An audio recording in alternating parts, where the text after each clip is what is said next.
여러분 안녕하십니까? 한 주간 잘 보내고 계십니까? 하루를 시작하는 말씀, 하루 한 말씀으로 오늘도 주님의 말씀을 묵상하며 하루를 시작하려고 합니다. 창세기 44장 27절로부터 34절까지의 말씀 제가 봉독해 올리도록 하겠습니다. 주의 종 우리 아버지가 우리에게 이르되 너희도 알거니와 내 아내가 내게 두 아들을 낳았으나 하나는 내게서 나갔으므로 내가 말하기를 틀림없이 찢겨 죽었다 하고 내가 지금까지 그를 보지 못하거늘 너희가 이 아이도 내게서 데려가려 하니 만일 재해가 그 몸에 미치면 나의 흰머리를 슬퍼하며 스올로 내려가게 하리라 하니 아버지의 생명과 아이의 생명이 서로 하나로 묶여 있거늘 이제 내가 주의 종 우리 아버지에게 돌아갈 때 아이가 우리와 함께 가지 아니하면 아버지가 아이의 없음을 보고 죽으리니 이같이 되면 종들이 주의 종 우리 아버지가 흰머리로 슬퍼하며 스올로 내려가게 하매니이다. 주의 종이 내 아버지에게 아이를 담보하기를 내가 이를 아버지께로 데리고 돌아오지 아니하면 영영이 아버지께 죄짐을 지리이다 하였사오니 이제 주의 종으로 그 아이를 대신하여 머물러 있어 내 주의 종이 되게 하시고 그 아이는 그의 형제들과 함께 올려 보내소서.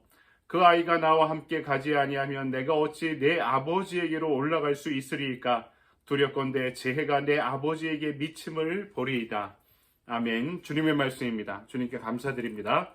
오늘 우리에게 주신 말씀 가지고 함께 가자라는 제목으로 하나님의 말씀을 증거하겠습니다. 전통적인 사회 구조는요, 학자들에 따르면 외집단과 내집단으로 구성되어 있는데요. 내집단은 가족 집단을 이야기합니다. 가족은요, 또 수평적 관계와 수직적 관계로 이루어져 있는데요. 근데 여기서 수직적 관계에는 경쟁이 없습니다. 누가 보통 아버지들한테 당신보다 아들이 더 낫어? 그럼 대부분의 아버지들은 웃음을 지며 좋아할 겁니다. 근데 형제들 사이에서는 경쟁이 존재하죠. 어떤 형한테 너 동생이 너보다 나은 것 같아? 이렇게 이야기하면 형의 입장에서 자존심이 상하는 일입니다. 그런 예를 우리 성경에서 자주 보게 되죠. 우리 가인과 아벨의 관계, 이스마엘과 이삭의 관계, 에서와 야곱의 관계도 그렇고요. 요셉과 그의 형들과의 관계도 그런 경쟁적인 관계였습니다. 생물학적으로 수평적 관계 안에서의 경쟁은요, 생존을 위한 경쟁입니다. 짐승들이 새끼 나더라도요, 조금이라도 더 먹어서 우위를 차지하려고 노력하죠. 그러다 도태되면 실제로 짐승들 안에서는 목숨을 잃어버리기도 합니다. 생존이 필요한 거죠. 형제들 사이에서도. 그리고 심리학적으로는 인정을 위한 경쟁이다. 부모님께 더 인정받기 위해서 경쟁하는 것이다 할 수 있습니다. 이런 경쟁 관계에서도 형제애가 뚜렷한 사람들이 등장합니다. 오늘 본문에 나오는 유다, 지금 오늘 말하는 화자가 유다가 요셉에게 이야기하고 있는 그런 대화의 내용들입니다. 유다는 우리가 지난번 말씀을 통해서도 며느리 다말과의 관계에서 문제적 인간으로 등장하죠. 근데요, 오늘 우리가 읽은 말씀은 12명의 자녀들, 아들들 가운데 유다가 네 번째였고요. 첫 번째 형이 르우벤, 맏형이 르우벤이었는데 왜 르우벤이 장자의 축복을 받지 못하고 네 번째에 불과했던 유다가 장자의 축복을 받고 유다 지파가 장자의 부족이 되었는지에 대해서 그 큰 이유를 우리에게 알려주고 있습니다. 오늘 말씀은 첫 번째로 유다가 갖고 있는 그 형제애가 아버지에 대한 사랑, 효심에서 비롯되었다라고 이야기합니다. 자기 신분을 속인 요셉이 형들에게 곡식의 도둑으로 혐의를 씌우고 그중에 자신의 친동생이었던 베냐민을 억류하려고 합니다. 그러니까 유다가 어떻게 됩니까? 나를 차라리 억류해서 당신의 종으로 삼으라고 합니다. 여러분 오늘 27절의 말씀에도 나오는데 아버지의 이야기를 전달하죠. 유다가 나에게 두 아들이 있다. 두 아들이 누굽니까? 요셉과 베냐민을 이야기하는 겁니다. 아버지의 시선에는요, 다른 10명의 아들이 눈에 들어오지 않았던 것입니다. 이것이 형제들이 갖고 있는 아버지에 대한 상처의 원인이 된 것이고요. 그리고 요셉을 그들이 버리려고 했던 근원적인 이유였던 것이죠. 결국 이 형제들 간의 경쟁 관계를 부추기고 또 그 안에서 상처를 입게 만든 장본인이 결국에는 아버지였음을 이야기하고 있습니다.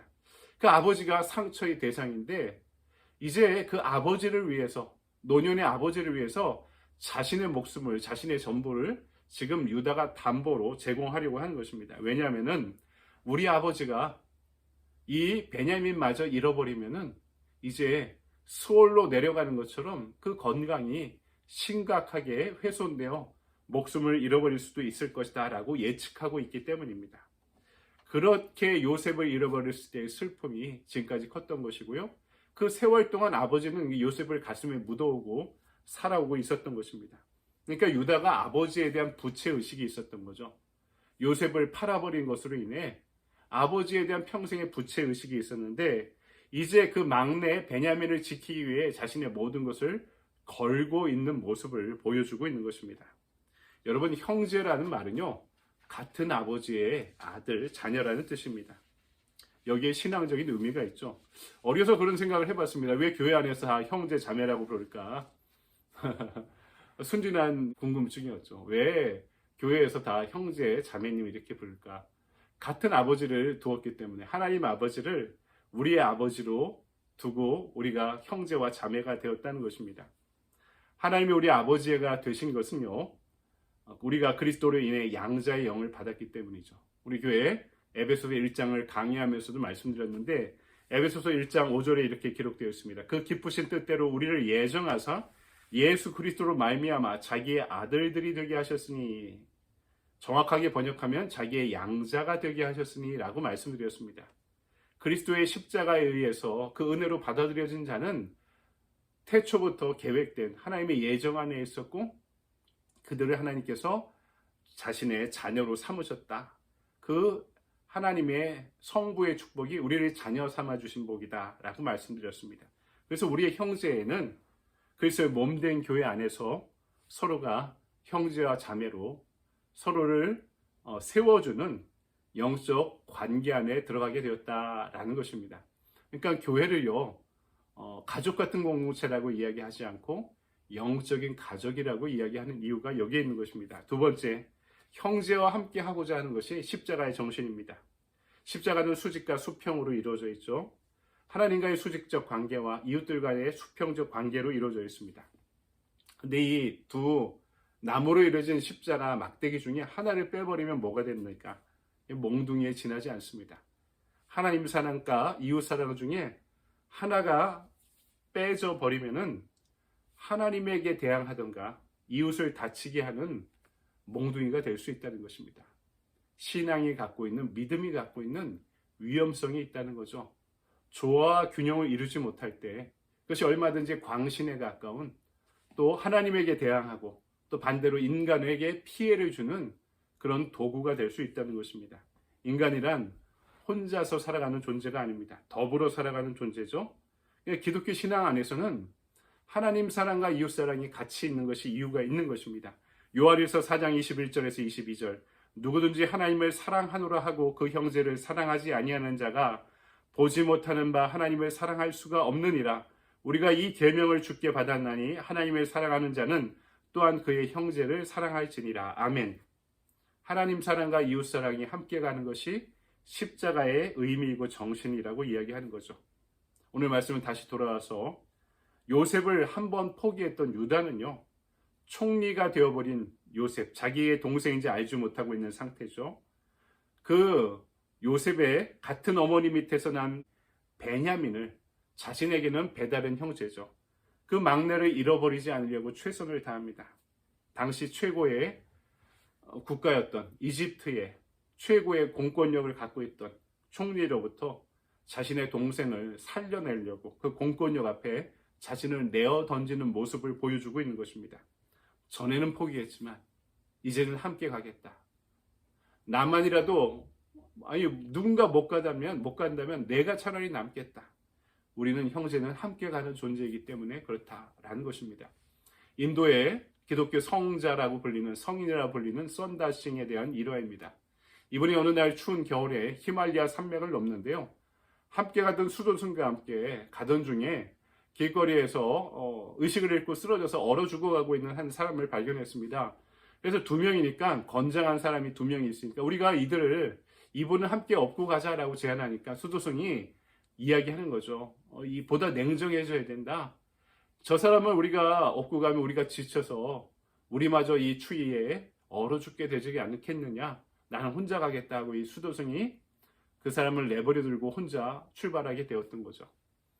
하나님 사랑과 이웃 사랑이 함께 간다는 그 신앙의 신념을 어려서부터 품고 있던 썬달싱은요, 그 길거리에 쓰러져 있는 사람을 포기하지 못해서 그를 업고 산맥을 넘어가게 됩니다. 그런데 어떻게 됐을까요?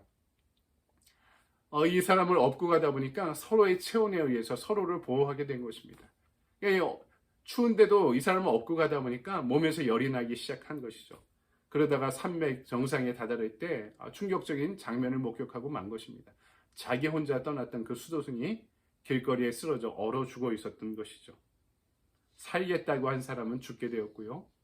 그 사람을 포기하지 않고 함께 가려고 했던 썬달싱은 두 사람 모두가 함께 살아날 수 있게 되었다는 이야기입니다. 우리가 눈에 안 보이는 하나님을 사랑한다고 어떻게 이야기할 수 있을까요?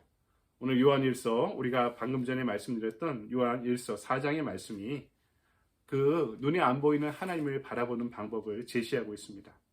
우리 안에 하나님이 계시다는 거죠. 우리가 하나님의 형상으로 지음받은 존재라는 것입니다. 이 세상의 사람들이 하나님을 닮은 존재라는 것이죠. 그래서 첫 번째로 이웃사랑의 원리나 공동체 안에서 형제사랑의 원리는 하나님을 부모로 모시고 그와 닮은 사람을 존중하고 아끼는 것입니다. 그러므로 우리 눈에 안 보이는 하나님을 사랑하는 거죠. 우리가 이 세상에 있는 인류가, 우리 교회 안에 있는 형제와 자매가 하나님의 형상으로 하나님을 닮은 존재, 같은 부모를 모시고 있는, 하나님을 모시고 있는, 아버지로 모시고 있는 형제와 자매이기 때문에 그들을 존중하고 아끼는 것을 통해 우리가 하나님에 대한 믿음의 행위를 할 수 있다는 것이죠. 두 번째, 십자가의 사랑이라는 것은 나와 타인과의 다름을 인정하고 존중하고 그럼에도 불구하고 그와 함께 가려는 태도입니다. 여러분, 세상 사람이 나와 똑같다면 그게 나겠죠. 자아겠죠. 타자가 되지 않겠죠. 타인이고 타자라는 이유는요, 나와 다르다는 거죠. 근데 나와 다르다는 것은 항상 우리에게 인간적인 긴장 관계를 형성시킵니다. 그 긴장이 커지면 그 사람을 적대시하게 되죠. 그것이 나와 다른 것일 뿐인데 우리는 그 긴장 관계 때문에 그것을 참지 못해서 그걸 틀렸다고 이야기하는 것입니다.